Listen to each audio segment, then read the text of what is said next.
एक राजा ने भगवान कृष्ण का एक मंदिर बनवाया और पूजा के लिए एक पुजारी को लगा दिया। पुजारी बड़े भाव से बिहारी जी की सेवा करने लगे। भगवान की पूजा अर्चना और सेवा टहल करते पुजारी की उम्र बीत गई। राजा रोज एक फूलों की माला सेवक के हाथ से भेजा करता था। पुजारी वह माला बिहारी जी को पहना देते थे। जब राजा दर्शन करने आता तो पुजारी वह माला बिहारी जी के गले से उतार कर राजा को पहना देते थे। ये रोज का नियम था। एक दिन राजा किसी वजह से मंदिर नहीं जा सका। उसने एक सेवक से कहा, माला लेकर मंदिर जाओ, पुजारी से कहना आज मैं नहीं आ पाऊंगा। सेवक ने जाकर माला पुजारी को दे दी और बता दिया कि आज महाराज का इंतजार न करे। सेवक वापस आ गया। पुजारी ने माला बिहारी जी को पहना दी। फिर उन्हें विचार आया कि आज तक मैं अपने बिहारी जी की चढ़ी माला राजा को ही पहनाता रहा, कभी यह सौभाग्य मुझे नहीं मिला। जीवन का कोई भरोसा नहीं, कब रूठ जाए। आज मेरे प्रभु ने मुझ पर बड़ी कृपा की है, राजा आज आएंगे नहीं, तो क्यों ना माला मैं पहन लूं। यह सोचकर पुजारी ने बिहारी जी के गले से माला उतार कर स्वयं पहन ली। इतने में सेवक आया और उसने बताया कि राजा की सवारी बस मंदिर में पहुंचने वाली है। यह सुनकर पुजारी कांप गए। उन्होंने सोचा, अगर राजा ने माला मेरे गले में देख ली तो मुझ पर क्रोधित होंगे। इस भय से उन्होंने अपने गले से माला उतार कर बिहारी जी को फिर से पहना दी। जैसे ही राजा दर्शन को आया तो पुजारी ने नियम अनुसार फिर से वह माला उतार कर राजा के गले में पहना दी। माला पहना रहे थे कि तभी राजा को माला में एक सफेद बाल दिखा।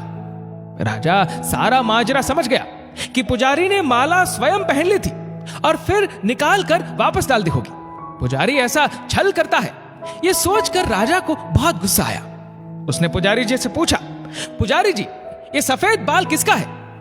पुजारी को लगा कि अगर सच बोलता हो तो राजा दंड दे देंगे, इसलिए जान छुड़ाने के लिए पुजारी ने कहा, महाराज ये सफेद बाल तो बिहारी जी का है।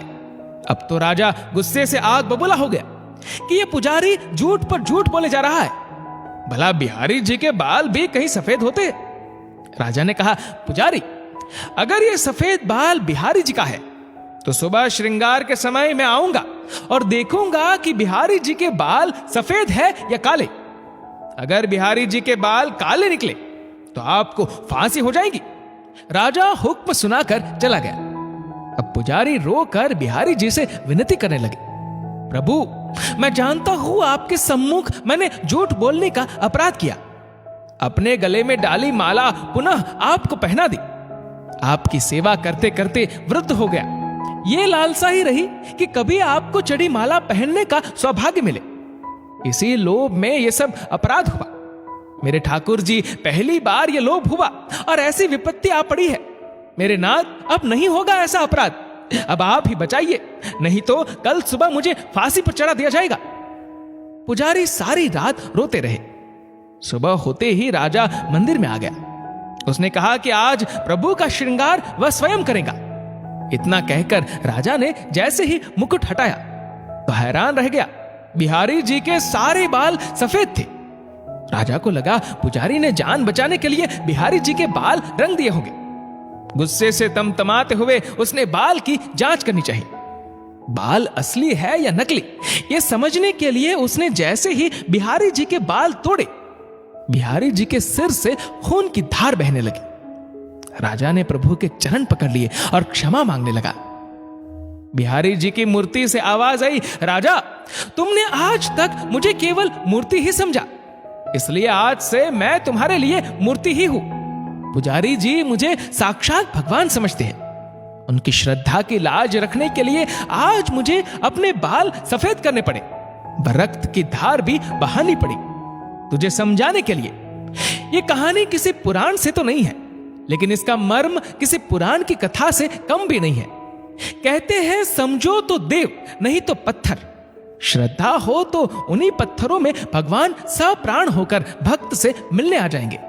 दोस्तों इस वीडियो को लेकर आपकी क्या राय है नीचे कमेंट करके जरूर बताएगा और अगर आपको वीडियो अच्छा लगा हो तो इस वीडियो को लाइक करेगा, शेयर करेगा ज्यादा से ज्यादा लोगों तक, और ऐसी और भी स्पिरिचुअल कहानियों को सुनने के लिए सब्सक्राइब करें हमारे यूट्यूब चैनल को और फेसबुक पर फॉलो करें हमारे पेज को। धन्यवाद।